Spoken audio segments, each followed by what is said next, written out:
Here are my top 10 harsh writing tips from someone who's written 10 plus books. Tip number 1, learn how to finish something. In my opinion, finishing something is integral to improving as a writer. And that's because writing an ending can often recontextualize everything else that you wrote. Writing endings also shows you how to write a complete arc from start to finish. For the harsh part of this video, in my opinion, it's really hard to progress as a writer if you don't learn how to finish something. This is even more important if your goal is to publish your work. And that's because, of course, you can't publish incomplete drafts. Now, incomplete drafts do have their place. Of course, writers need safe places to experiment. And often writers also need a place to feel like they don't need to commit to something. This is where I'd recommend setting boundaries with yourself. If you need to relax and practice without having to worry about completing something in a writing session, then go ahead and do that. But also set goals. If you want to finish your book within a certain period of time, try to stick to that. I do have a whole video on this topic, which I will link in the description. Number 2, write something personal if you plan to publish. Publishing can sometimes be nerve-wracking, but it can also be a blind spot for a lot of writers. Writers can become so focused on publishing that they never learn what they want for their own writing. They only really learn what others want out of their writing. I also have a video on this, which is basically why you should write for yourself. Personal projects are basically a way to prioritize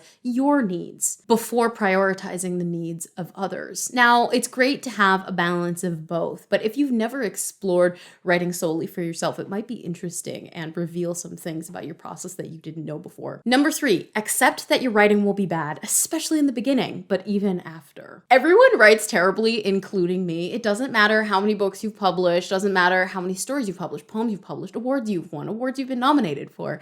Everyone writes badly. It's been nearly 10 years and I still write badly. This gets to me even now, and sometimes I do feel insecure. It's good to be honest with yourself. You can't outrun insecurity. It's a really normal part of being a writer. Even the most confident writers at one point will dislike their work. This is normal. It doesn't mean forever, and you will get past this. So the next time you're feeling insecure, accept the feeling and then move on. Number 4, if you don't actually write, you're not going to get better at writing. Writing is a skill, and to get better at a skill, you have to practice that skill. No amount of planning, reading, or learning about craft is going to teach you more about your writing than actually writing itself. Spend time learning more about your craft. Practice. That is the only way to get better at something. Number 5, set a max deadline for when you need to finish your draft. Now, this date can shift. You can amend that goal, but it's still a goal at the end of the day. Deadlines are a really important part of the writing process, but this is even more important if you want to publish. Even if you don't, set a max deadline for your project and see if you can hit it. This has helped me a lot from hemming and hawing over projects, mostly because I was too afraid to write. Most of the time, I'm not writing because I am afraid. Deadlines can help you push through that. Number 6, diversify your writing skills. Do you only write one type of genre or one type of work? Don't write the same genre in the same category all the time. If you're a novelist, try short stories or poems. Do you write exclusive literary fiction? Try to world build a fantasy world. I just did this and it's super helpful and very illuminating. I wish I'd done this much earlier. And now I acknowledge if you are a professional writer and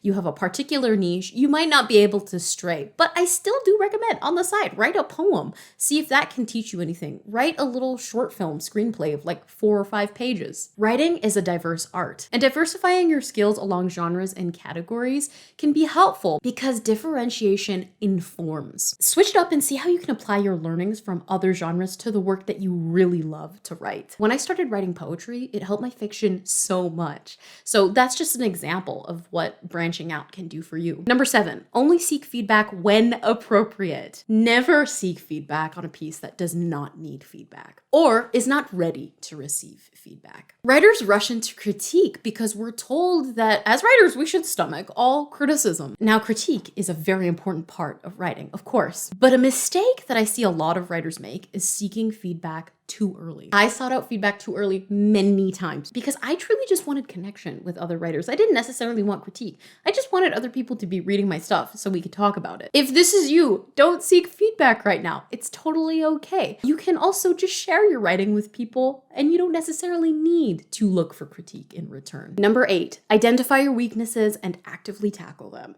If you don't know your weaknesses, how will you improve them? Read through your old work and do some reflection. What do you struggle with when writing? Maybe it's dialogue or characterization or description. Write projects such as scenes or short stories that specifically tackle one of these issues at a time. So say you want to write a scene and you want to improve your description. Go into writing that scene keeping in mind that you really want to focus on description. I wouldn't recommend focusing on more than 1 to 2 of these elements you want to improve at a time.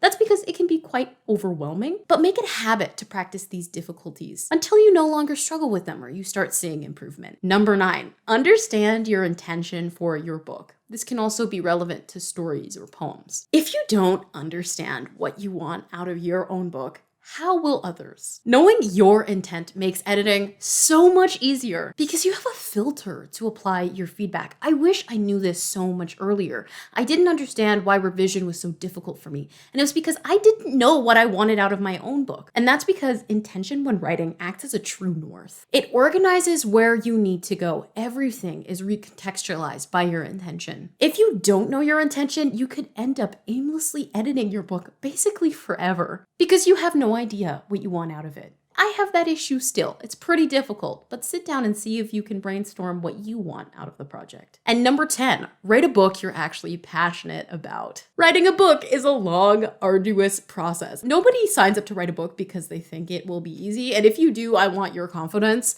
but write something you love. If you're writing a book because you think it will be successful, but you're not very in love with it, and by successful, I mean successful commercially when you publish it. In my opinion, you're doing yourself a disservice by making yourself suffer to create that product. I've done this to myself so many times. I find myself even doing it sometimes currently. But at the end of the day, anytime I write a project that I'm not passionate about, I end up miserable. And I think a lot of writers underestimate how much passion can be a positive driving force in improving their writing. So those are 10 harsh writing tips from somebody who has written over 10 books. What's your favorite writing tip? Let me know in the comments. But for now, I will see you guys in another video.